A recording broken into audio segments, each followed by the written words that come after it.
Liverpool Everton match preview. Let's go.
Guys, good evening. How is everyone? Hope you're all doing well. Welcome back to another show, guys. Big up to everyone here already. Much love. Guys, this is the Liverpool Everton match preview. We're going to talk everything about this game coming up tomorrow. And tomorrow I'll also have the watch along between Liverpool and Everton as well. So make sure you're here tomorrow. Saturday's going to be a busy day. We have got the Merseyside Derby on the show from 12 o'clock tomorrow afternoon, guys. Make sure you're tuning into the channel from 12 p.m. tomorrow UK time for the Merseyside Derby watch along. Then later in the day, we got a good game against Arsenal and Chelsea that I'll be watching.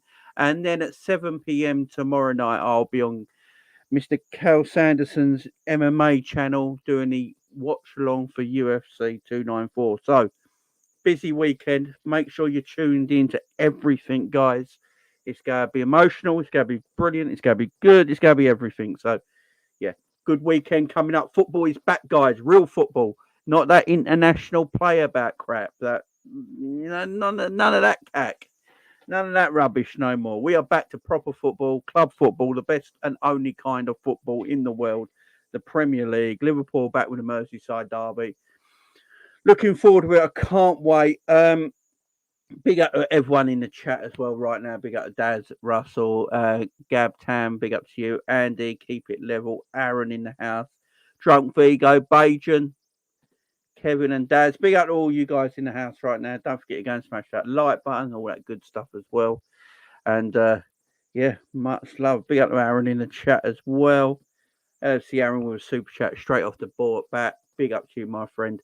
Says like and subscribe, please, people. Exactly. We're on our way to 5,000 subscribers. We're not far now. So go and hit that like and subscribe button. The likes are really important, guys. Likes are really important. Big up Honesty in the chat. Big up Captain Sal in the chat as well. Hope you're all good. Big up Drunk Vigo, the man. Big up to you, my man. Do you want a bit of a laugh before we start? Has anyone read an article from the Independent today? So there's an article in the Independent today, and the title of the article is How Sean Dyche Turned Everton into a Better Attacking Team Than Liverpool. And I'm not even joking. This is a real article written by somebody in the Independent. The article reads at the start of it, How Sean Dyche Turned Everton into a Better Attacking Team Than Liverpool. Ahead of the Merseyside Derby on Saturday, and the stats only point one way. It's just the Merseyside Derby features the side second only to Tottenham in the table, not Liverpool and not the standings that matter most, but in the shot charts. Everton, with 133, are behind only the actual league leaders. They have a higher expected goals in the league football this season in Manchester City. They average more shots per match than Barcelona. Someone's written this. Oh, someone's actually written this in the Independent. Someone's job today was go and find a story that could be so outlandish. Shots. So they create shots and chances, but they don't convert. So what's the point in having the shot and the chance? You know what I mean? These stats are so misleading. It's absolutely mad. Big up Ram in the house. How you doing, Ram? Are you doing good? Ram, if you're available, I can send you the link in your Twitter, and you can join me if you want, Ram. If you're available, my friend, I can send you the link. Exactly. They lost the Luton. It's a parallel universe, you know. In a parallel universe. Oh man, that's just mad. The Merseyside Derby features the side second only to Tottenham in the table, and it's not Liverpool, and not the standings that matter the most. So the standings don't matter the most. It's apparently because Everton have had 133 shots, which is apparently. And hang on, do you want another laugh? They've also written in the Independent, Sean Dyche is a born-again entertainer, and Dyche ball is football's newest great attacking philosophy. I'm not even lying when I read them words. That is what someone has written in the Independent today. No worries, Ram. Sean Dyche, a born-again entertainer, and Dyche ball, football's newest great attacking philosophy. Jesus Christ. Oh, my word. He's obviously sitting in a parallel universe, you know what I mean? Oh, yeah, Man United's downfall every day of the week, my friend. Man United's downfall every day of the week. And 90% of the shots off target. Yeah. I thought I'd start with a laugh, you know what I mean? Frank Lampard's Everton had the Premier League's best defense. Oh my God. This bloke is in, right? This bloke, whoever wrote this, definitely is in a parallel universe. He goes on to write Frank Lampard's Everton had the Premier League's best defensive record. And Dyche has had a point during the post-match interviews where he has repeated a mantra about the number and quality of chances his side have generated. I don't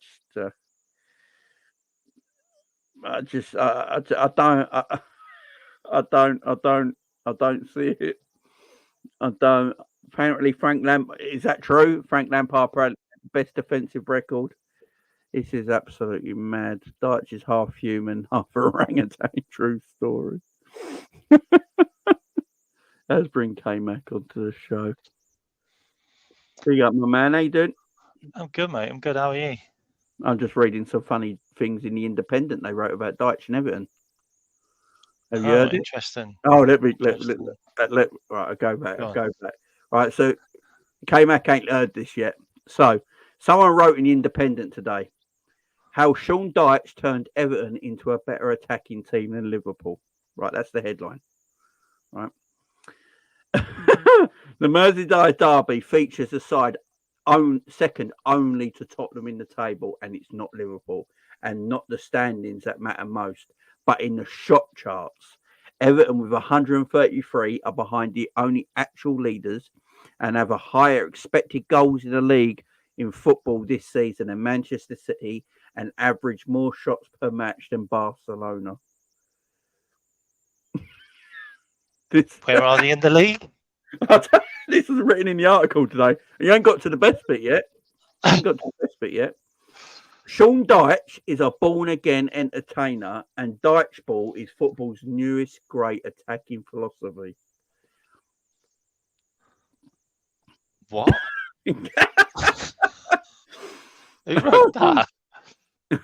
And Frank Lampard. Don't say who wrote it. Frank Lampard's Everton had the Premier League's best defensive record. My God. Is it April Fool's? I don't know. This is seriously put out. It was on Twitter earlier, and everyone was quote tweeting it. So I had to actually have a look and see if the article was real, and it takes you to the actual independent website. So are the actual stats real though? Like, are those stats The actually stats real? might be 'Cause real, but I thought we had one of the best attacks in the league. Like, I the just stats know we're might be crap real. at the back. But K-Mac, if you have 100 shots, yeah, what you're saying, they've had 133 shots, but they've only scored 4 goals. Your attack's not good. No, that's not good. That's not good. Oh, That's probably all McNeil anyway, aren't they? They're probably all McNeil shots. yeah, it's, and I keep thinking, now this has got to be fake. This has got to be fake, but it ain't. It actually is in the independent website. It's on their website right now. Wow. It's there is a case for arguing Everton has had a bet. If Everton had been better at finishing, they would have required fewer shots, take a comfortable lead early, and they might not have had 19 efforts against Fulham or 15 against Wolves, each in 1-0 defeats at Goodison Park, or 23 at home to Luton, also a loss. And yet there is something remarkable in Dyche's team, lacking too much obvious creative generating such statistics. He is a manager who took a Burnley to 7th in the Premier League while averaging under a goal a game. But he's calling him Dyche ball. Under a goal a game, man. I mean, the thing about it is, like, he did better with Burnley. He had worse players. He had less shots. Big up, he did better with Burnley. Yeah, that is just like I don't think like they're 16th in the league. Like, they got beat by Luton. Like, let's be a bit more realistic here. Like, you should really be talking about all the defeats he's had to some really terrible teams. Then I was listening to ESPN FC, and now have their own YouTube thing, don't they? YouTube shows to join everyone else, right? And they were doing that. There was on ESPN FC's YouTube channel earlier today. They were talking about the 12:30 kickoff, and the reporter on there was just slagging Klopp off and moaning about 12:30 kickoffs, and basically said, "Oh, he's probably getting his moaning now, so he's got his excuses ready." I'm like, mate, it's statically proven that no club has had more. Double. It's not even like one extra. It's like double. And they purposely moved Arsenal Brentford on the 25th of November. That was on that slot for Liverpool Man City after the international break. Yeah. It's just. It's going to be over double, by the way. It's going to be over double before Tottenham have another one, because Tottenham are the other ones which keep on getting them as well. They're like 6. I think they've had 6. Yeah. So we've had 12. They've had 6. This will be 13. And then Man City will be 14, and they won't have another 12 o'clock kickoff. No. So it's going to be over double. Like, there's seriously something wrong with that. Like, I don't get it. You've got the Newcastle manager today. I can't remember his name. That's on my head. What's the Newcastle's manager's name? Eddie Howe. You got Eddie Howe going on about Tonali today, yeah. And everyone comes out like, "Oh, ain't Eddie Howe fantastic? Ain't Eddie Howe fantastic? What a man, what a gentleman." You're like, am I missing something? am I just missing something? Then you've got news going on at the moment that because what might happen with Tonali, they might get banned. They're going to take Thingy, who went to Saudi Arabia, on loan. Oh God, what's his name? The Wolves player, Nunes, was it, or whatever his name is? Yeah, that's iffy, isn't it? Yeah, and they're going to take him on loan. Neves. They're going to take Neves off his Saudi club on loan to recover the loss of Tonali.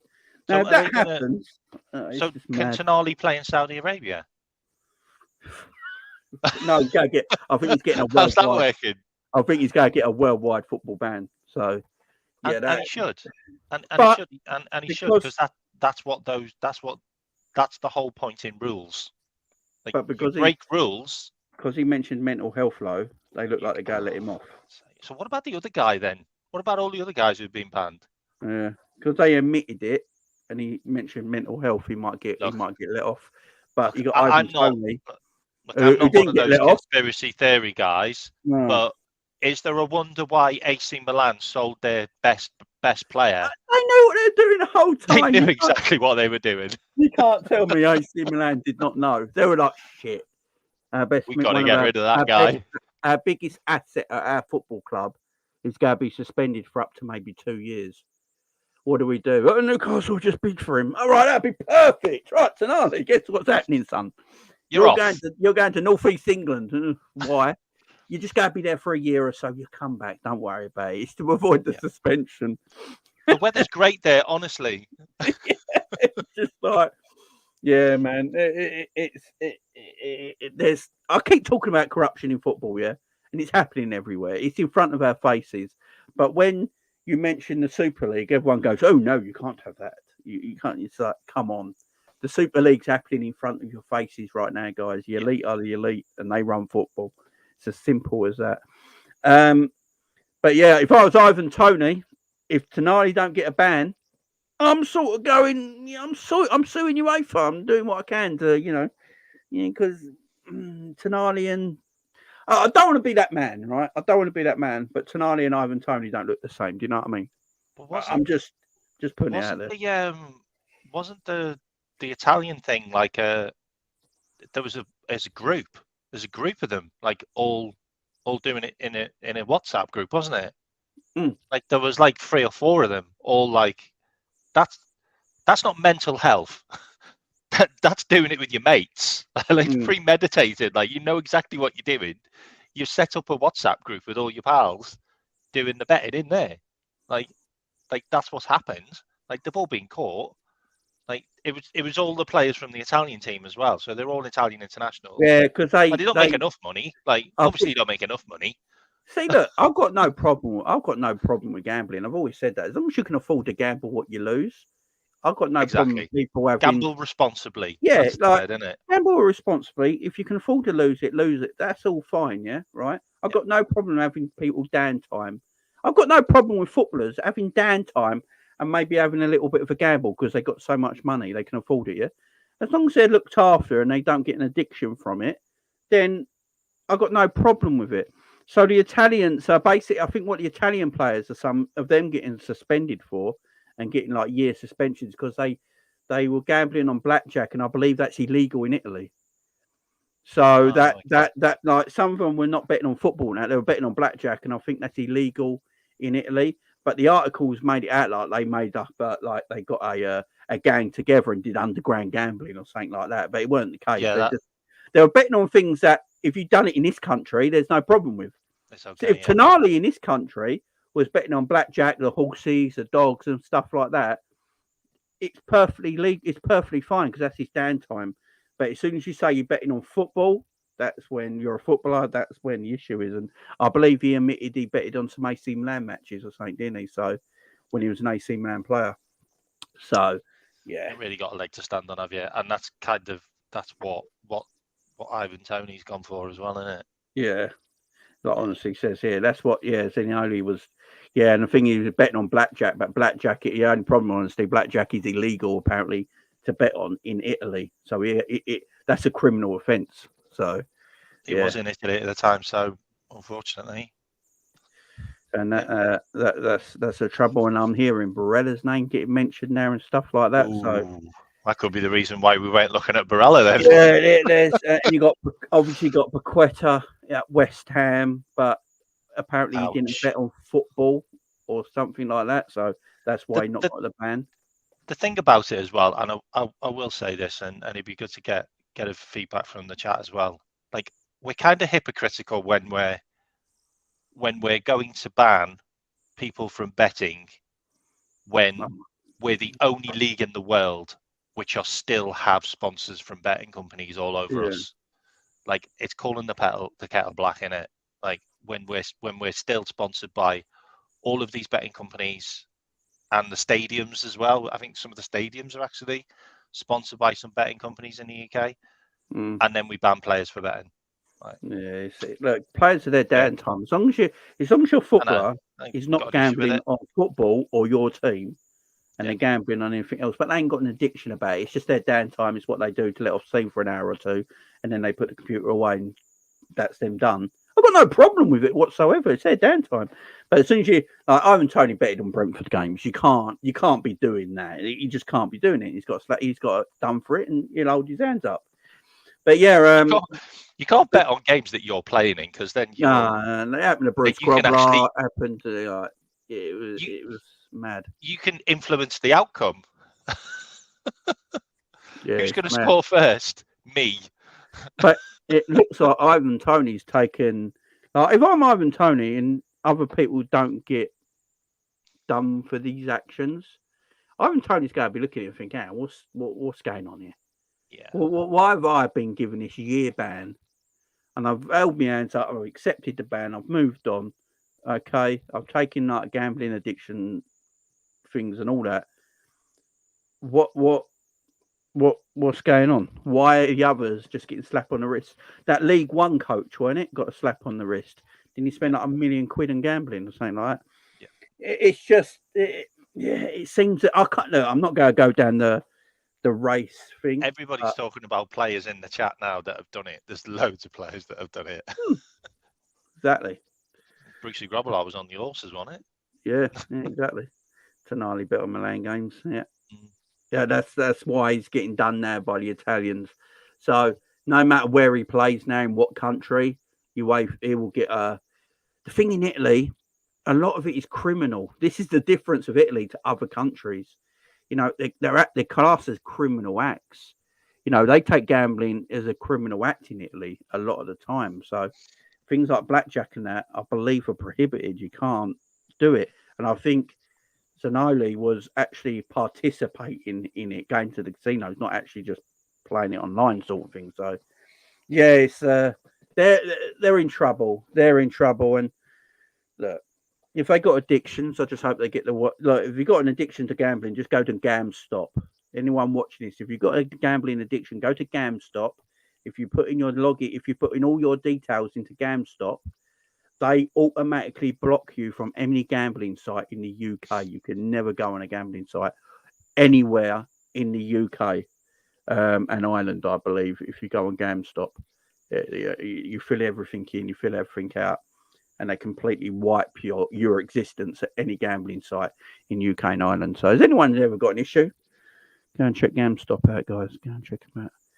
If you ever wanted to know something interesting about gambling, by the way, if you ever want to get a good credit history, make sure you delete all of your data on gambling sites, because they look and it brings down your credit rating big time. Yeah, exactly.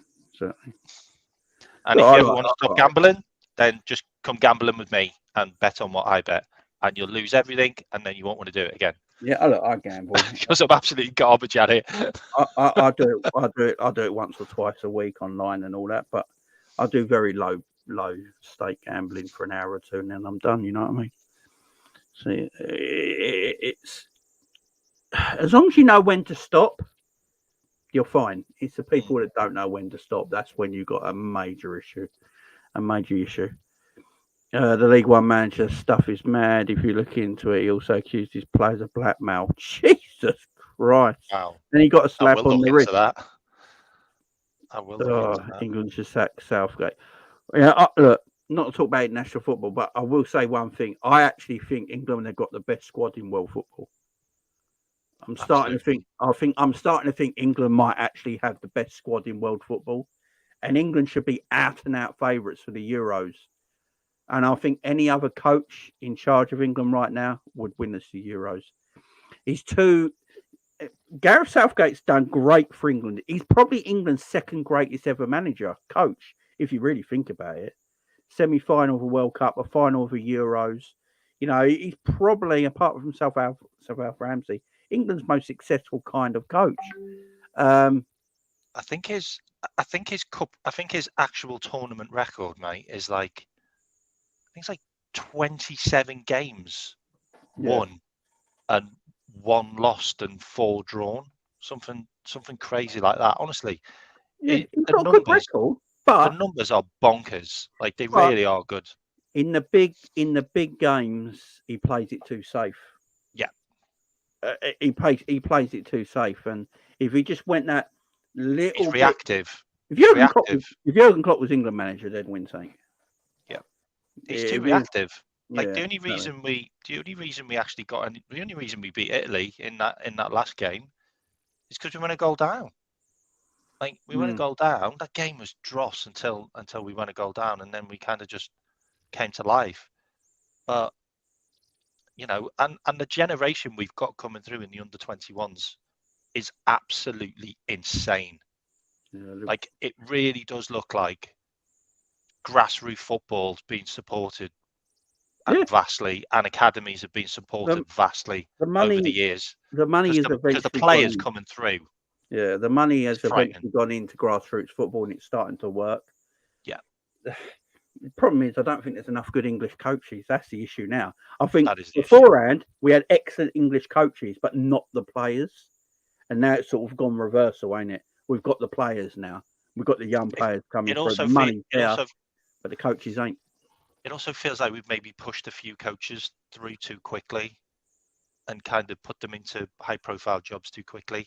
And they're going to fall to the wayside when we should have really given them a bit more time before throwing them into like Premier League jobs and stuff like that, really. It's like Eddie Howar's just said he doesn't want to be England manager at the moment, didn't he? He's got no... Yeah. I think Graham Potter's not doing anything. I actually think he'd be all right. He's perfect. I think he'd be perfect for England. Big Honesty, he says, question, boys, do you think top clubs in the Prem knew about Tonali's situation? That's why they didn't go for him? No, to be fair, I don't think Tonali would have ever left Italy if this didn't happen. I agree. I'm looking at it now like he was crying. He was crying. There was reports that he was crying at the manager, like, and he didn't want to leave. You saw the pictures when he left. And he didn't want to leave. And it's like Messi. Messi never wanted to leave Barcelona. He had no choice, man. Yeah. And I know everyone's saying if he loved the club, play for free. Who's going to do that? No one. You know, no one's going to do that. But you know, the money they needed to save, like Messi would have had to pay for free. Messi probably would have had to pay them. Yeah, exactly. Because like they were hemorrhaging money because of Messi. It's not Messi's fault. Like he's obviously incredible for them, but him going saved them. To be fair, they wouldn't have been able to put all of those levers in place if he hadn't have left, because he was on like $1 million a bloody week. Exactly. $1 million a week, I think. Tonali put a bet on him joining Newcastle. He was crying at his winnings. Right. Tonali's put a bet on himself getting banned. Yeah. I think AC Milan knew he was going to have the gambling problem. That's why they shoved him to Newcastle, I believe so as well. And we're doing well, my friend. We're doing well. Right, let's talk about Liverpool. We've gone on for half hour talking about nothing. Are you at 5K yet, by the way? No, not yet.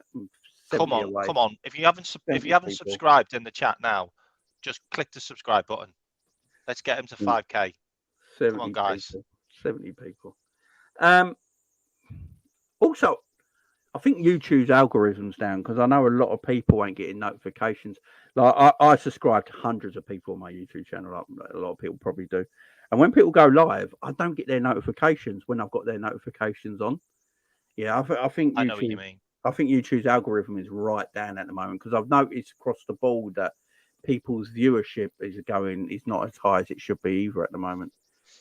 Penny's doing well, my man. Penny's doing well. Appreciate the love. Right, Liverpool and Everton. So, Liverpool have had 2 draws. Oh, well, what did they had a draw at Brighton and they lost to Spurs, didn't they, in their last 2 games? Yeah. We all know the loss to Spurs shouldn't have happened. The draw at Brighton was a bit... That's where everyone came out of that game talking about certain players, like McAllister got highlighted, Luis Diaz got highlighted, Gomez got highlighted because, before Gomez came on, Trent had Matoma in his pocket. People got highlighted in that game, and then we had the international break. So we've had time to stew on it now, get over it, and then go again. We know certain players ain't going to be fit and available. Stefan Bissett is still not available. We know Ben Doak's got a little knock. I'm going to talk about Ben Doak in a bit because I think his injuries may be worrying, but also might be his age at the same time. We know Cody Gakpo is training. He's had 2 training sessions now. He had a training session yesterday. Klopp said he had another training session today. So that's good. He couldn't be involved against Everton. We've got Jota back. Curtis Jones has still got a match suspension. Yeah, and we got obviously no Robbo because he's going to be out for 3 months because Klopp said today they're definitely going to have surgery. But by the way, it's the correct thing to do because he could be back in 4 weeks with no surgery, but that shoulder can go like that if you don't have this surgery because the muscles around it need what you need to do something about it. You need to fix that up. So it's the right thing to do. Robbo's going to be action for 3 months. It's everyone says it's Tsimikas' chance to shine. K-Mac. Is it Tsimikas' chance to shine, or did Jurgen Klopp throw a curveball in today with his press conference when he did mention Joe Gomez at left back? And I've been saying this for a while now since he got injured. I said it yesterday on Copy's show that maybe this is the chance for Klopp to do what he actually wants to do and playing Trent inverted by playing Gomez left back. So he's actually got 3 centre backs on the pitch. Exactly. What do you reckon? Also, another curveball. Do you know who played in the under-21s all season as a left back last season? Answers on a postcard. Gerald Quansah. Yeah. Played as a left back last season for the under-21s. He's got that pace and strength, hasn't he? He's got that pace and strength. perfect for the position. You've also got 2 other lads as well, which no one's mentioning. Yeah, you got Chambers. Scanlon could be on the bench. Yeah. For Everton. He's been training with the first team. You've also got Chambers. Yeah, he mentioned. I know he's not available. I know he's not available, but I don't think Kostas is going to play the whole all of those games. I don't want Kostas to play the European games. No. I don't want him to play the European games. I want the kids to play them. So try Quansah, try Scanlon. The thing about Gomez, they got a lot of hype in Scanlon as well. There's a lot of belief in the club about this guy. He's very talented, and he looked good in pre-season as well. To be fair, the thing about Gomez, that's our only right-sided cover. So we lose him, then we haven't got a right-sided. Because we loaned our right backs out, didn't we? Exactly. So you then leaving yourself short on that side. It's and then you're going to play Stefan Bajcetic as your right back. Then I don't. I'm not 100% sure whether that's a great idea. Yeah, it's definitely interesting because Klopp made a thing about Tsimikas saying there's no way he's going to play all 12 weeks in a row. There's going to be games he doesn't play. And when everyone brought up the Tsimikas thing, he was sort of like, I don't think Klopp's sure on Tsimikas. Everyone's saying this is Tsimikas' chance to do what Robbo did to Moreno. Moreno got that bad injury and was out for a long time. Robbo came in and he never left. And everyone's saying this is Tsimikas' chance now to do what Robbo did to Moreno, to do what Trent did to Klein. When they got these long injuries, they came in and they just took their spot. The difference is here, Tsimikas isn't better than Robbo as a fullback.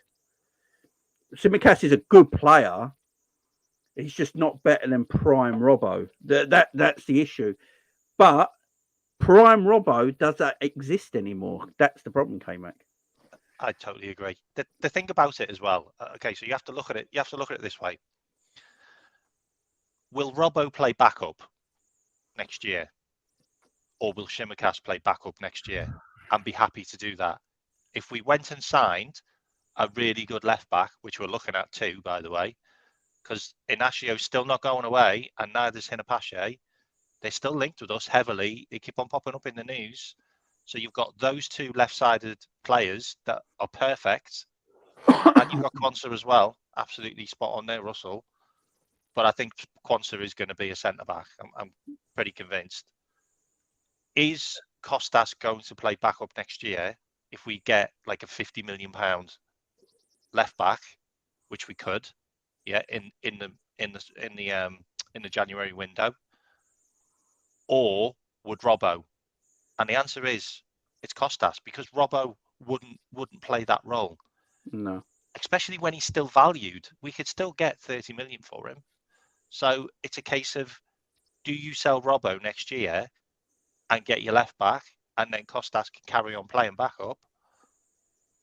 Or does Kostas come in and take Robbo's position and then we buy a backup? Or we use one of the kids as backup?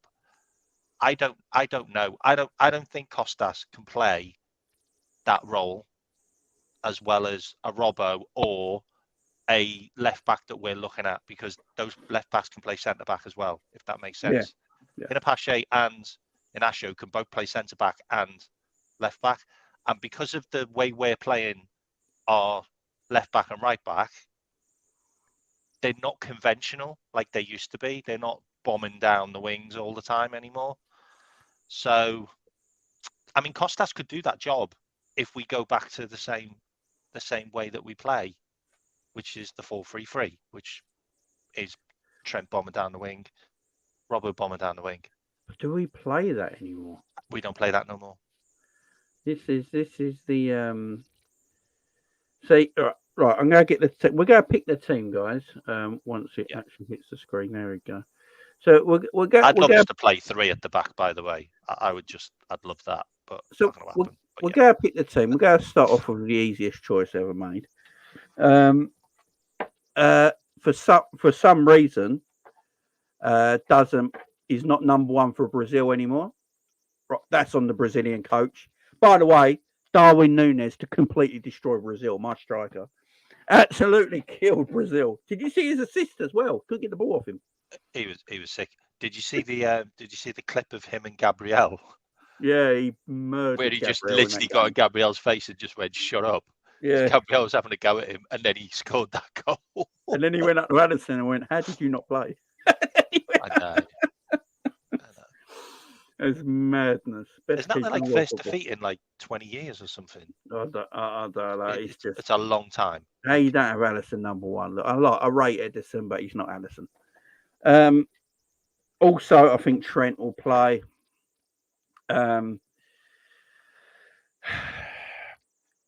This is the other issue now. Centre backs. Got to be Canate now.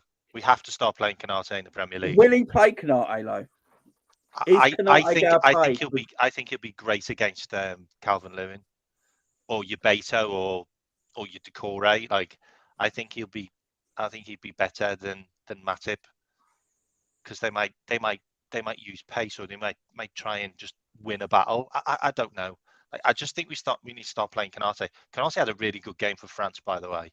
I like Canate. Canate needs to be Van Dijk's number 1, but I've said this for a while now. I think Klopp prefers Matip and Virgil as a partnership. Oh, I know. I think he prefers it. Now, it might not be what we prefer, but I think the boss does prefer. If Matip is fit and available, I do think in the Premier League he prefers Matip. And when Canate was first bought, it was Matip and Virgil and Canate in Europe. And then Canate played more last season because of Matip's injuries. But when Matip's fit, he sort of plays. Plus, I don't think Matip went on national duty, did he? No, he quit a while ago. Yeah, so Matip didn't go on international duty, so he's fresh as a daisy. He's also come out as well and talked about fighting for his place and fighting for the team, and I like that. Like, he's not really an outspoken guy, but I noticed that as well. But I just think we've got to start playing Canate. Like, he's not going to get into form, is he? If we don't, I agree. Play him. I absolutely agree. Canate should definitely at home. But yeah, it will be Matip, won't it? It probably will be Matip. Right, let's go to the chat. Everyone in the chat right now, not with your head on. This is with Jurgen Klopp picking the team. Does Klopp go Virgil or Matip or Virgil and Canate? Let me know in the chat right now. Because if we're picking it, we're going Virgil and Canate. If Klopp's picking it, I think he might go Virgil and Matip. Let me know in the chat, guys. Jarrell Kwanzaa, look, this kid's going to be a superstar, in my opinion. Got to take your time with him. Got to take your time. He's a young lad, man. But he's got everything to his game. He's strong. He's quick. He's athletic. And you know what else about Kwanzaa? He's mature. Oh, he's got brains. He's mature. He's a brainy footballer. He's an intelligent footballer. Yeah, let's go. Right, we're gonna go with Canate. Let's go with Canate because for me it is the right choice. but I wouldn't be surprised if there is. I think it's the type of game for him as well. You know. Yeah. The, By the way, Virgil van Dijk for the Netherlands was excellent. Yeah. Did you see him body that Greek player? He went flying. Can I tell you a crazy stat as well that I found out about this season? Do you know we've only conceded 3 goals when Gomez has played this year? Yeah, he's played a lot, and we concede 1.6 goals every game Virgil van Dijk plays. Just a stat. Okay? you know what? An interesting one. Because we play more risky with Virgil than we do with Joe Gomez, don't we? Yeah. I think you and me said this before. Like when Virgil don't play, we sometimes look defensively better in a weird way because we're not we don't play so risk averse. Yeah. You know, we play a bit less. We're a bit less risky with our defending. But when you play Konate and Virgil, Klopp can't help himself and go, right, let's play a high line because I've got these 2 machines at the back that are quick and feel loose. We feel loose in possession at the back when Virgil's in the team because we always feel like he's. I mean, he's had a great season, by the way. Yeah, there's only like probably 2 defenders ahead of him for me all year, like so far. And it does it when Virgil gets a red. Although I'm still 50-50 on that red card against Newcastle. No, I really am. That's not a red for me. Right, left. He didn't have control of the ball. No. He didn't have control of the ball. And you know another thing? That's the reason why the other guy didn't get the red in the last game. Yeah. Anyway, there you go. That's another show. Said, when we drop the high line 5 yards, we look great. Yeah, we do. Left back. This is where it's all going. Does Simi start, or does Klopp look at this and go, Everton? They might cause a little threat. Got to be a bit more defensively solid and play Joe Gomez there. It'll be Tsimikas. He had a really good game for Greece as well, by the way. Like 2 good games. I don't mind Tsimikas. I know a lot of people are saying season over for Liverpool now because Tsimikas is not playing. Because Tsimikas is not playing. At all. I don't. Season could have changed. Like honestly, like Robbo's been pretty poor for like a year and a half. Let's be fair. Like he's had little games here and there, but he's not Robbo of old.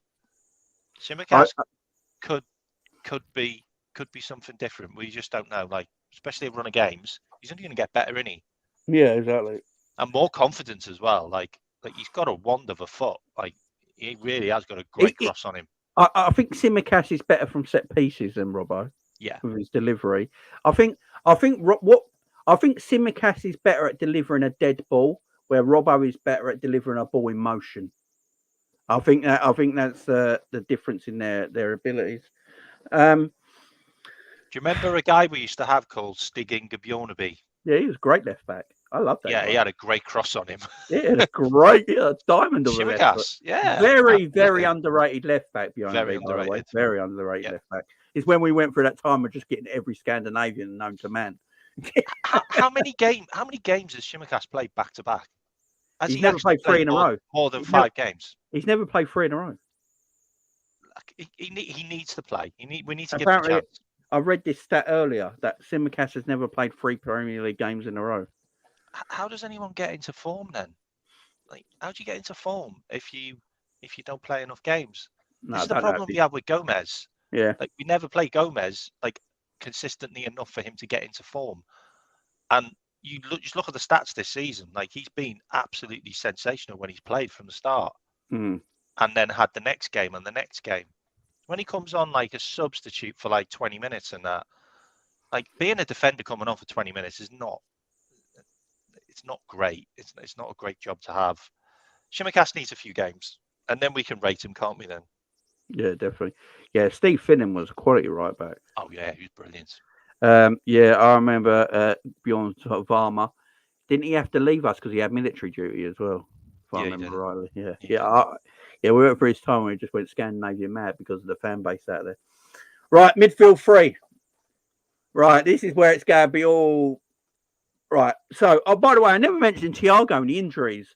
Who will be back first? Robbo or Thiago? Everyone in the chat right now. Who will be back? I think me and Robbo Jamie might get on the bench before Thiago.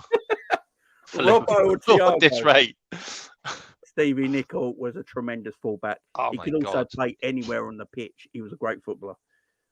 He scored So, Geordie, about 8 to 10 goals every season, Stevie Nicol. yeah, he was Absolutely Stevie sensational. Nicol was a tremendous Terrible fullback. pundit, but just sensational. Big up, Danny. How you doing, man? Can I give you my my three, my midfield three? Yeah, go for it. Endo, Yep, Dom, yep. and Mac. All right. Big up, Russell. Yeah, John Arne Rees was a beautiful left back.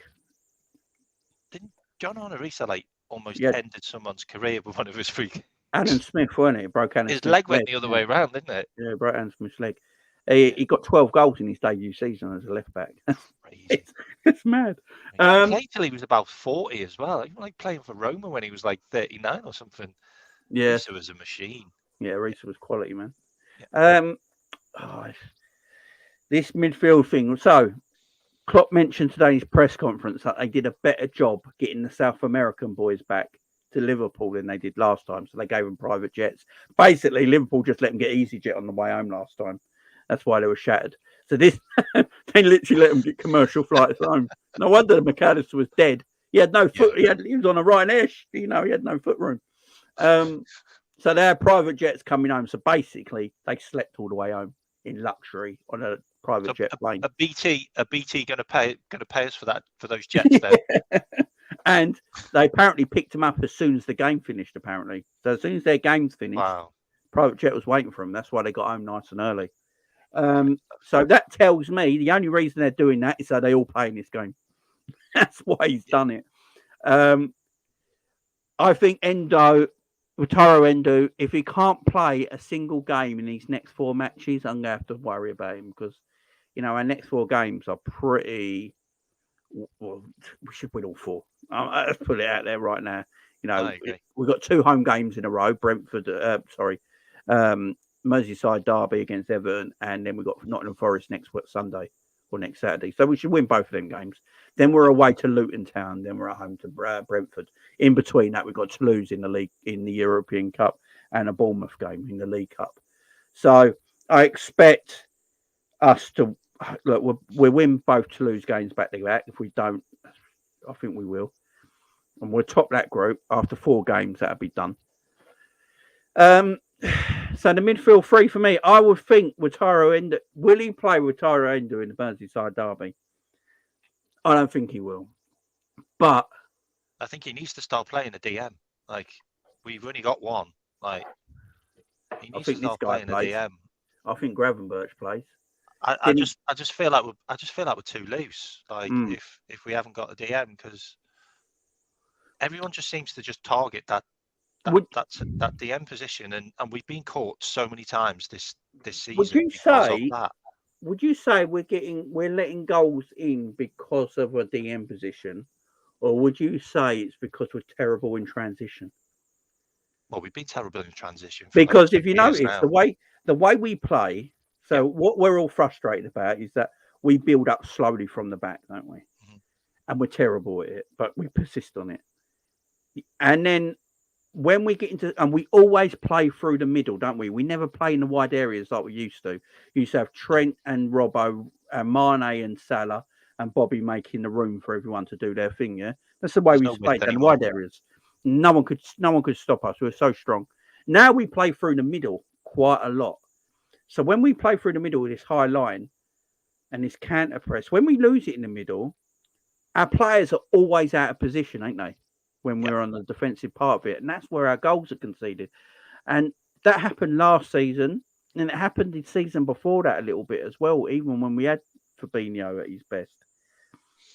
It doesn't help when you've got a centre back who keeps on giving the midfielder hospital balls. Yeah, I don't know. And the tactics by teams are literally to press our DM, and it's going to be either Mac in that position tomorrow, or Trent, like, who's going to be around in that position, I want Endo to play because I just think Endo's he is more defensively minded than anybody else, and I think that's what we He need. knows the We need role. to start having a defensively minded player in there. I've always said it. I go back to when Klopp decided we lost all our centre backs, and Klopp put 2 midfielders in, Fabinho and Henderson, as our centre backs, and we're still getting beaten, and it never changed anything. And then he just decided to put Nat Phillips and Reece Williams, who are not good defenders and not Liverpool quality. And then we went on an incredible run. But because they're defenders, they could do a job. Yeah. You know, because it's their position. Wataru Endo might not be the best defensive midfielder in the world. He's not a bad one by any means. You know, he's not a bad one, but he knows what to do in that position. McAllister doesn't realise that he has to pick up midfield runners because he's not in tuned into that because that's not his position where he plays. Well, Wataru Endo will pick up a midfield runner. Now, he might not always win the ball, but he might foul them. You know, he might bring them down. And what happens there if you foul them and bring them down, like Fernandinho for Man City used to do all the time, it stop attacks. And then it helps your team get back into defensive positions. So, and you have to look at it as well. What's McAllister just been doing for the last 2 games in Argentina?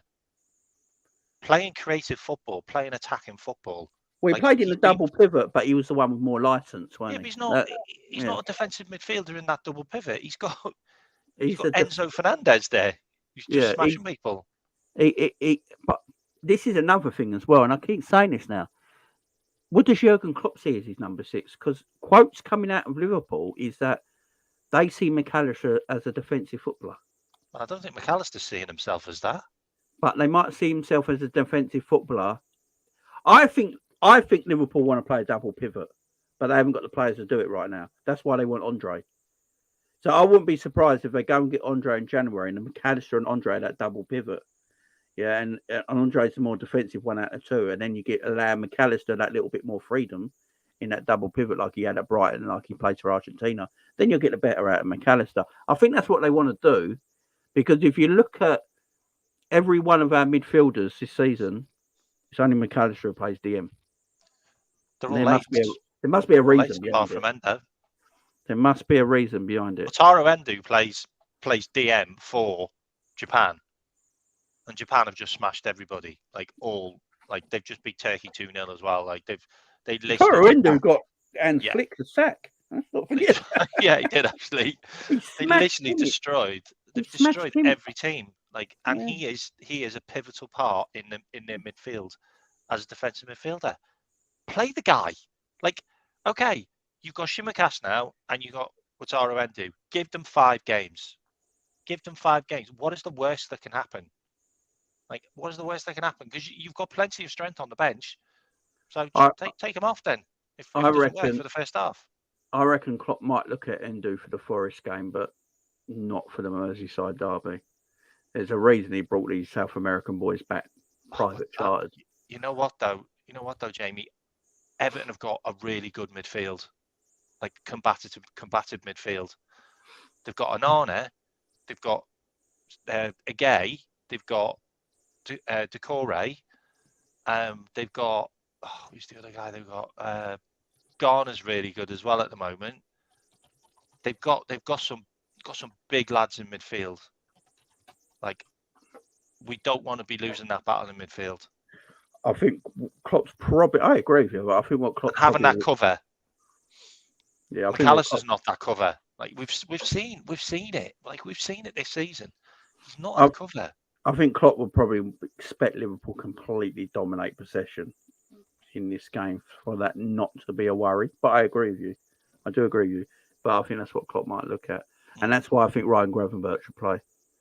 But I've said all away a lot, I've said this about all away a lot.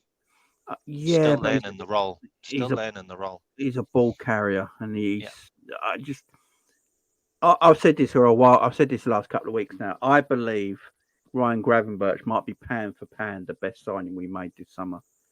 And I'm not saying he's better than Szoboszlai. I'm just saying what his fee was and how good he can be.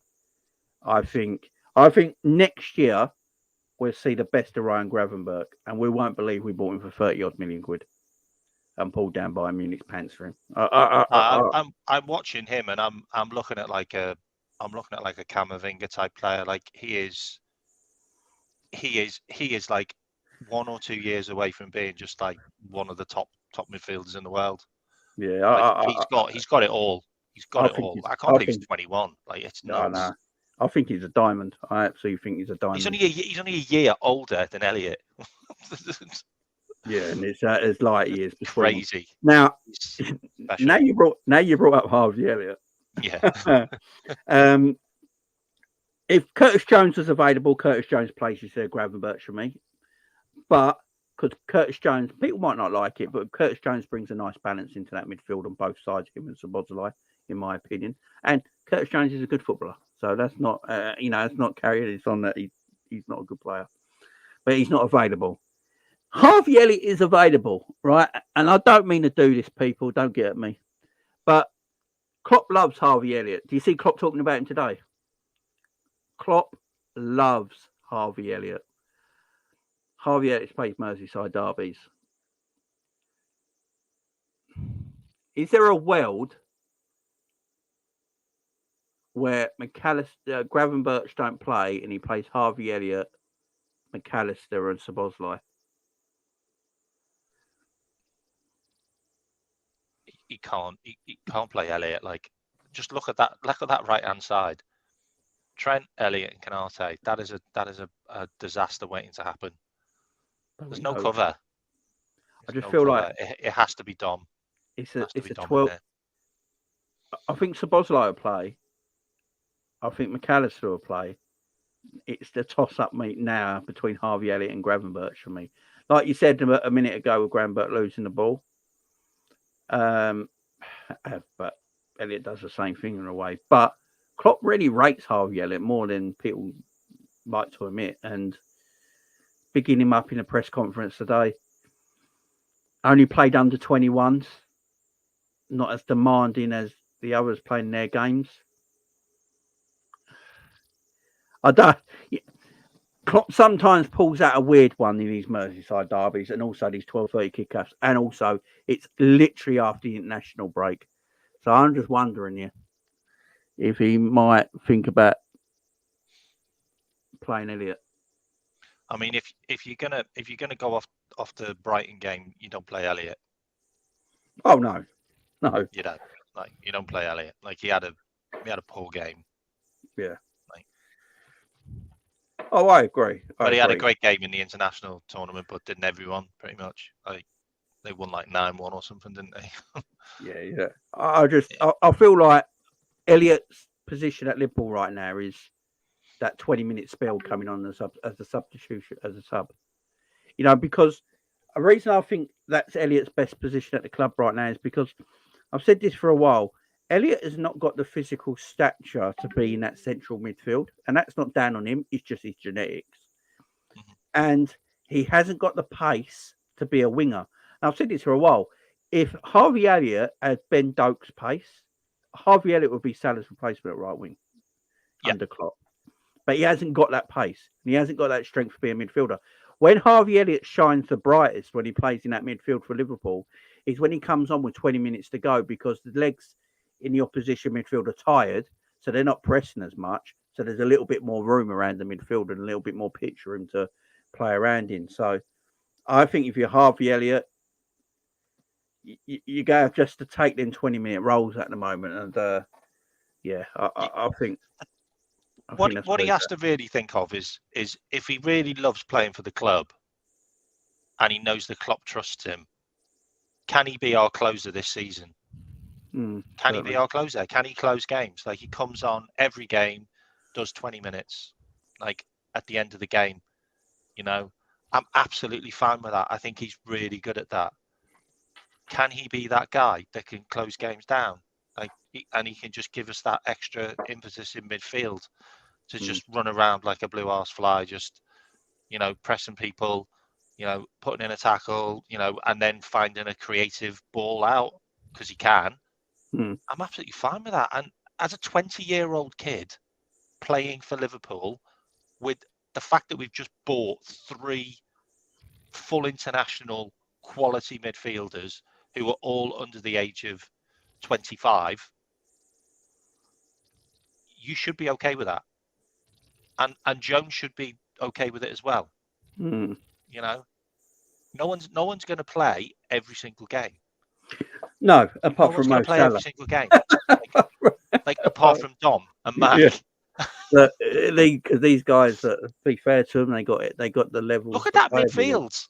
Look at that midfield. We completely changed our midfield this season. That is brilliant. He's a beautiful thing. I ain't gonna lie. That is a beautiful midfield. Mo Salah. What more can I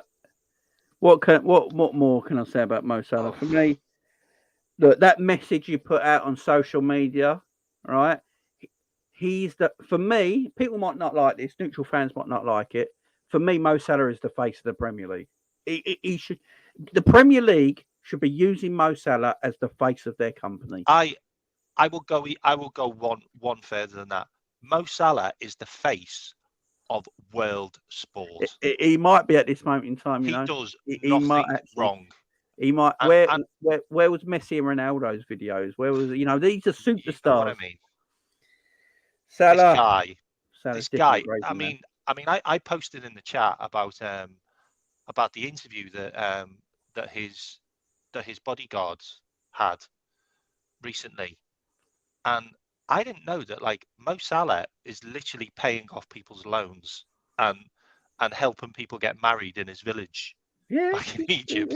Like this guy gives more to charity than you would even believe. He at Christmas time he has a queue right down the street of people coming to greet him, like just to meet him, under the hope that he might actually slip them a fiver. You know what I mean? But honestly, his door is always open. I get what you're saying. I get what you're saying, Russell. I get what you're saying. I'm just meaning like it's an atrocity that's hitting everyone around the world right now. Do you know what I mean? You know what's happening over there. It's it's horrible. You know, everybody should be wanting peace. Everybody, doesn't matter what religion you are. Like we don't want people being killed. Full stop. Full stop. Like it just needs to stop. Everywhere needs to stop.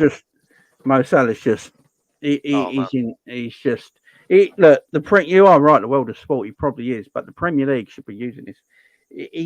Look, that video, within 24 to 48 hours, you've actually had world leaders going over there. Do you know what I mean? And they've brought in, they started bringing in aid in and water and food and stuff like that to the people in Gaza. So his videos already. Did you see the convoy they had on the Egyptian border? Yeah. Go in. Yeah. It's still there waiting. And that's his money. Salah contributed to that. Yeah, Salah's just the greatest human being in the world right now, in my opinion. And also, for me, he's the best footballer in the league this season, as well. I know everyone keeps talking about Declan Rice and stuff like that. I don't actually think Declan Rice has been as good this season as everyone's saying he has. You know, they're making out like he's Maradona or something. I think Mo Salah is the best player in the league at the moment. You know, if Darwin could actually get tap-ins, Salah's sitting on like 8 assists in the Premier League already. He's just different, man. Salah's just, for me, he's the best player in the league right now. And people, everyone keeps talking about it's either Declan Rice or Basuma and players like that. No, it's Mo Salah. He's different gravy. He's different gravy. Absolutely phenomenal footballer. Mad out of the media asked Klopp about Salah, yet didn't ask about Arteta or about Zinchenko. Yeah, yeah. I know. Russell's got a point. I'm trying to get my head around the whole. Russell's got a point here. How many assists would Salah have a season if Haaland was his striker? 25 a season. Yeah, and the rest. That's how good Mo is. He's literally like, we need a Kevin De Bruyne in our team. Yeah, okay, I'll do that. Yeah. He's passing. All right. Unreal. He's passing, mate. He's unreal, man. The whole Arteta thing. I can't get my head around the whole Arteta thing. Like, and okay, yeah, I get Arsenal. I've spent an absolute shit ton of money, in the last couple of years, and they have like a ridiculous amount of money. He still only done what Rodgers did. He still only did what Rodgers did and came second. I think Arsenal have to win something this year. Yeah, but this is Arteta's team now. This is Arteta's team at Arsenal now. I literally think Arteta needs to win something with Arsenal this year. I think even Arsenal fans have admitted that you can't go another year and Arsenal not win anything. And if watch challenging City. That they didn't challenge City. Although the media make it out like it, they never challenged City like Liverpool did. Nowhere near. They gave up. So I don't know. I think Arsenal are a fantastic side. I do think it's a 3-horse race for the title between Liverpool, City, and Arsenal. I think them 3 teams. Yeah. I think Tottenham will slowly drop out a little bit because of their squad, but I do think them 3 teams have got. And the thing with Liverpool and Klopp, they've been there and done it, and they know how to try and get over the line at the end of the seasons and stuff like that. And I think it is between them 3 teams. I don't think there's a lot in between it. I think Arsenal. I'll give Arsenal their due. I think Arsenal are a bit better than us right now because they had that. They bought well. They had that really settled team from last season. They bought well this summer, and I think Arsenal are just a little bit in front of us right now. I will admit that. But they spent like between 250 to 300 million every season. Yeah, so the last 3 years. They should be. Like they should be. Yeah, they should be. But you give this team a year to settle. Next year, Liverpool going to be a problem, man. Oh, yeah. Liverpool going to be a massive problem. Right, we sort out that left back. We sort out that left back, and we get a DM. Well, the news is they're going to get a DM. We've got probably the best attack in the world. Like, once we get another year under those. Yeah, I think they're going to get a DM in January. I definitely think they're going to get a DM in January. And then, if you look at that, a DM and the midfielders we've already got at the club and the ones we've already bought, midfield's fine. And then I think what the news coming out of Liverpool is that they're going to redevelop the defence in the summer. So if they're going to go and look for a left centre-back, a left-sided centre-back and a left-back and a backup right-back, then, yeah, Liverpool are cooking on something different, man. And I also think we might get another attacker in the summer as well. Well, someone just mentioned the Victor Osimhen links. That's an interesting one, that, because I looked up on that today, and we've been linked. We were linked with him when he left Lille to go to Napoli in 2020.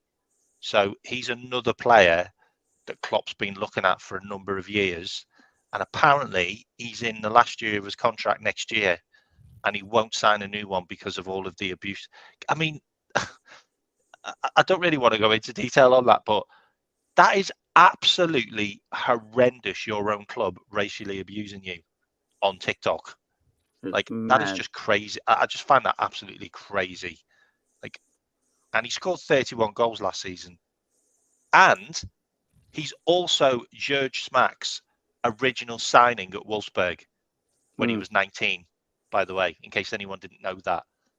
Jurgen Smack signed him when he was at Wolfsburg as director of football. So that's a really interesting link as well. But, wow, you throw him into our team. I mean, Nunes has got to be worried about his position. Yeah, Osimhen's a diamond. Right, who plays left wing? Luis Diaz is coming for a lot of criticism. I've criticised Luis Diaz this season. I think people are taking it the wrong way. I think Luis Diaz has been good this season. What I mean by Luis Diaz criticism, from my personal point of view, I need Luis Diaz now to step up to the next level. That's where I'm more coming from, K-Mac. I'm not insulting. I'm not saying he's not a good player. I think Luis Diaz has got all the potential in the world to be whatever he wants to be, in my opinion. But for me, I just needed to see him step it up a gear. Step it up a gear. We all blame Darwin Núñez for missing chances. Luis Diaz misses chances, and we still back him. I just need him to pick it up a gear because I believe Luis Diaz can be an extraordinary footballer. I really do. I think it'll be Diaz and Jota. Yeah. I think it'd be Diaz and Jota. I would love to see Gakpo play there, by the way. I'd love to see Gakpo. Yeah, Jota's suspension's over, so Jota can play in this game. He had a really good game for Portugal as well. See, my favourite front three for Liverpool is Mo Salah, Luis Diaz, and Darwin Núñez. Yeah. For me, that's Liverpool's most potent front three. It's only because of the niggle that I'm not Yeah. sure about Núñez. Like he had cramp, didn't he? He had cramp after the game, but that was like 3 days ago. He should be. But and he was training. Núñez picks up injuries, doesn't he? It is a little bit. It's a weird one. Like I would like Diaz to play in this game, but Jota's got a good record against Everton, ain't he? If I remember right. Yeah, he has. So Jota's good record against everyone. Yeah, Jota's clinical, man. And I only like Jota in the number 9 position. Don't put Jota on the wide areas. Jota only has to play in the... I think you're right. I think Jota and Diaz. What about Gakpo? I just think Gakpo's probably a bit too soon. Yeah. Like I don't mind him coming off the bench. Like that. I thought that injury would put him out for a bit longer because it looked a bad one. And he scored. He scored when he was injured as well. Like that's insane. That's a heck of a team, by the way. He's been great this season. To be fair. I'm going to give Darwin some credit as well. Yeah. Darwin's working hard, man. Yeah, I know. Darwin's build-up play is getting better. His link-up play is getting better. His defending from the front is getting better. His back to goal is getting better. Yeah. Darwin is getting better. When it all clicks for Darwin, he could be unstoppable, man. He really could. He could be unstoppable. We are changing Darwin into a player that fits Klopp's team now. Like you can see that. Yeah. Like that rawness is being taken out of him, I think. Yeah, and that street baller way of him playing is being taken out of him. And if it suits Liverpool and it gets him 25 goals a season, then I'm cool with it. Like making him more of a complete. We're not going to play that football that Darwin's been used to playing for the last couple of years. It's just not going to happen. And it's the same with Diaz as well, by the way.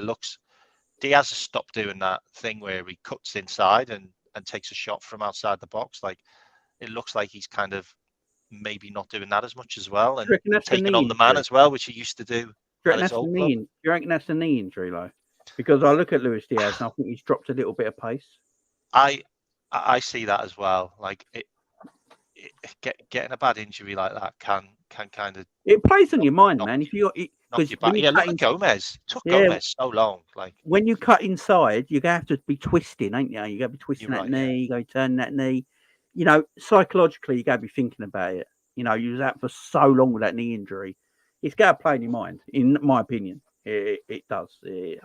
I think that's maybe just the thing that's stopping Luis Diaz being world class at the moment, because I think he's got it in him, and that's why I moan about it so much. Because I wouldn't moan about it so much about Luis Diaz if I didn't think he could have the potential to be world class, and that's why I moan about it, because I see so much in him. And we want him to do more. Yeah, we want him to do more. That's a heck of a team, by the way. That is a saucy team. Should smack Everton at home. Right, I'm going to do something here. I mean, Tsimikas on the head of Jota would probably work. Yeah. So say Klopp wants to play Trent as this inverted fullback, and we play this. You're going to wind me up now, aren't you, Jamie? Yeah, I'm going to wind you up. And we play this box thing, yeah. Personally, I think it would help Gravenberch and Szoboszlai. It would help McAllister because he'll have that double pivot of Trent. And this is why I'm saying Gomez might play left back in some games, because Gomez in that position would probably be better than Tsimikas, because he's more natural to be a centre back. You could swap Konate over there and put Gomez there, or a Jarell Kwanzaa in that position.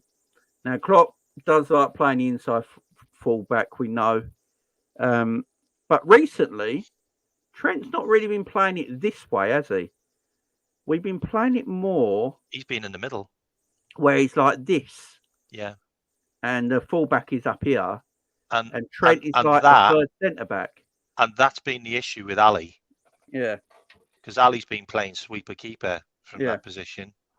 and that's been an issue this season. Because Trent's sort of playing in that deeper. McAllister Yeah. pushes up a little bit, and Trent sort of plays in that sort of pocket in between the centre back and the DM, don't he? And picking up the ball, and Kanate and Van Dijk split, but then you lose your fullback has to get forward. Then you've got nothing on the right hand side. So for me, if I'm Klopp, I'd ignore all this and just stay the 4 at the back. Me too. And just let Trent. Because we've been winning games playing that way. And let's and the thing about it, we've been winning games from being behind, playing that way. Mm. So that's how comfortable the team is when we play 4 at the back. Yeah. And a standard 4 at the back. We've actually been coming from 1-0 down to win games. Like, you know, that's all you need to know, really. Like, because I don't want to see Tsimikas making his 3rd centre back. It's not his game. It's not his game. And Robbo struggles at it. Robbo's defensively better than Tsimikas. So just let Tsimikas be it. If you're going to play Tsimikas, for me, you have to play him as a left back. And you ask him to do what Robbo did, up and down, good crosses, good set pieces, good deliveries. And He's you good track and back as well. Yeah, and you let Trent be Trent, yeah? But if you go with Gomez at left back anytime, I think that's when he plays Trent inverted in the central midfield area. Because then he can play. If you're going to do that, though, you should probably just play Gerald Kwanzaa. Yeah. Or Kwanzaa. As that left side. I think we'll go Gomez for the experience factor of Gomez hasn't played that for was it 5 years? He ain't played it since the Rodgers days. It's a long time. He's our longest serving player as well. I think he's been with us for 6 years. So I feel like if you do that, you can play Gomez there or Jarell Kwanzaa there. I mean, you asked Gomez to do so many different things this season, like play inverted, which he just can't do.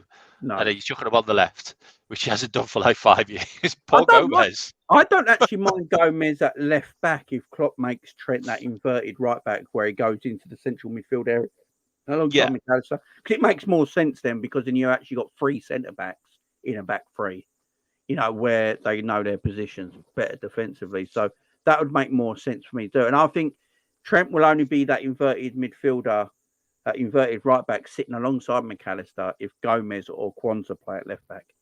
If Tsimikas is playing at left back, I think it's straight 4-3-3. Yeah. And they stay in their fullback roles. So then we've got a couple of, systems we can play. It's quite nice. But yeah, there's our team, guys. Darwin Núñez and Gakpo make the bench, guys, you reckon? We should be fine. Gakpo and Darwin on the bench. That's great impact substitutions. Gakpo and Darwin. We've got good subs now. That's a fantastic bit there. So, yeah, I think as well. Endo on the bench as well. Taro Endo. Look, fine. Gomez on the bench, fine. Matip on the bench, fine. Really, Elliott. Yeah, we've got some good. I still feel like Klopp's going to do something mad in this lineup. I don't know why. It's going to end up being either Harvey Elliott, Scanlon, and Elliott, and it's going to be mad at it. I think most Liverpool fans feel like it will be McAllister, Gravenberch, and Szoboszlai, which is a disgustingly good midfield. But there's a part of me that just feels like he might pick Harvey Elliott over Gravenberch, because I do think if Curtis Jones was fit and available, Curtis Jones would be playing. I don't know where he's this ain't dragging me to Elliott. I don't think he's got the it's something dragging me. I don't want to see Harvey Elliott starting games. I just don't. No, neither do I at the moment. He should be a bench player, and there's nothing wrong with that. Think about it as well. Albert's put it in the chat as well. Everton are a good team. They're a battling team. They've got form now, which I hate. It would have been great if we played them after Luton, but they've won the last couple of games. They beat Aston Villa as well, haven't they? Look, Everton on the day can cause damage, but their 11's terrible.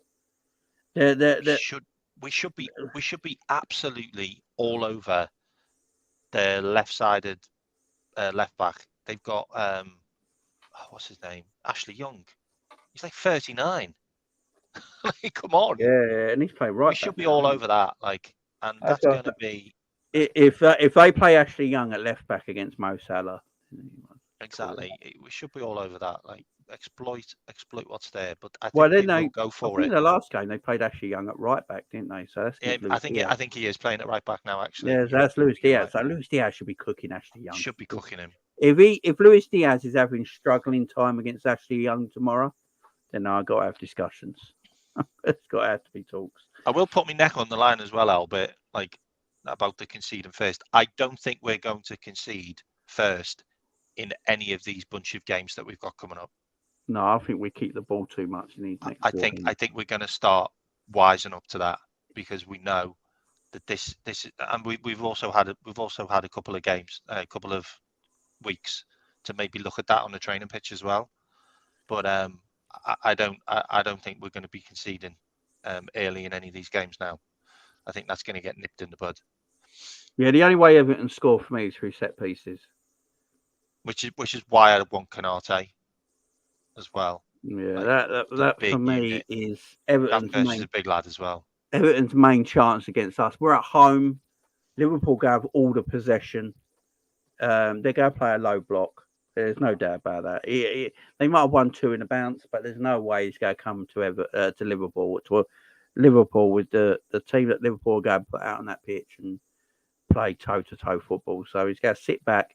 He's going to try and counter Liverpool when can, make it difficult for Liverpool, make it ugly for Liverpool, and try and get the odd set piece where they take advantage of that.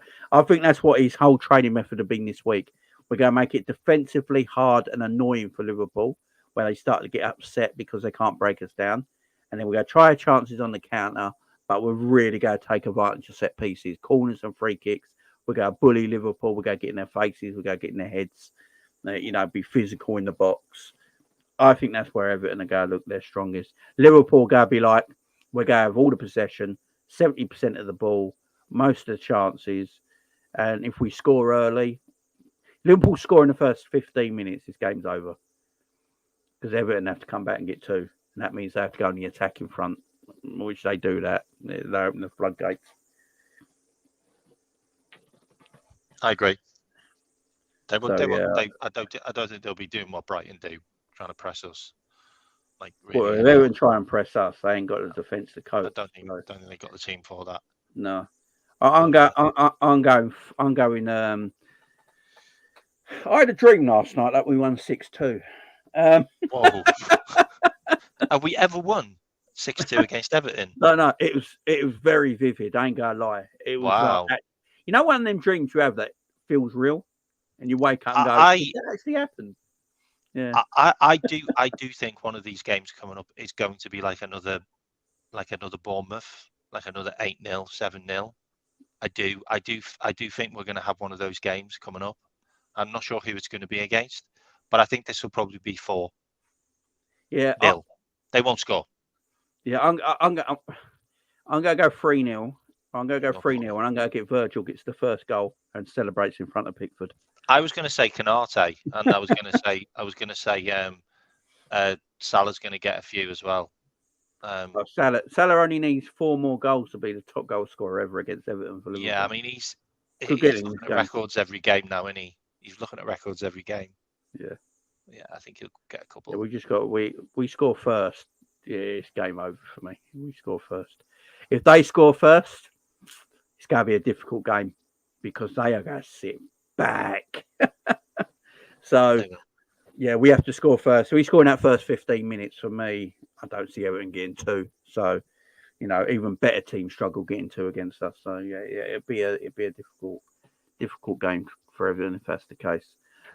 Score predictions in the chat before we go, guys. Score predictions in the chat. I'm going 3-0. 3-1. Everyone says 3-1 now. Go 3-1, yeah. I expect another 3-1. There you go. Big up Albert says if we score early, we'll smash them. Yeah, I agree. I definitely agree. Jamie 5-0, Salah Brace, Darwin and Jota. Like it. Sean's going 3-1. Ashley's gone 4-1. Yeah, the 3-1 is the obvious scoreline for Liverpool at the moment. If we don't win this game, Yeah, there's going to be, there will be a meltdown on the watch along. There will be an absolute meltdown on the watch along. Guys, the watch along, I'll be doing the watch along tomorrow at 12 p.m. So make sure you come and tune in and watch the game with me. I appreciate it, guys. And then 7 p.m. tomorrow night, I'll be doing a UFC watch along with Callum on the Sanderson show. So make sure you go and watch that as well at 7 p.m. tomorrow. So busy day tomorrow for myself. But big up everyone. Thank you very much for joining me and K-Mac on the show. We appreciate it. I'll be in the chat when you're on as well tomorrow, mate. Sweet. Guys, make sure you go and subscribe to K-Mac. You know what to do. Go and follow his socials. Go and hit him up on his. I'm on the road to 200. It's free. There you go. Just sub us. Go and give him a sub. I'm doing content once a week at the moment. So, and I also have call-ins, so you can jump in and have a chat as well. There's a few people who've been on my call-ins actually in the chat now. So big up. There you go. Go and do your thing, guys. Appreciate it, love. Enjoy the rest of your night. See you tomorrow for the big game. Bye-bye for now. Reds.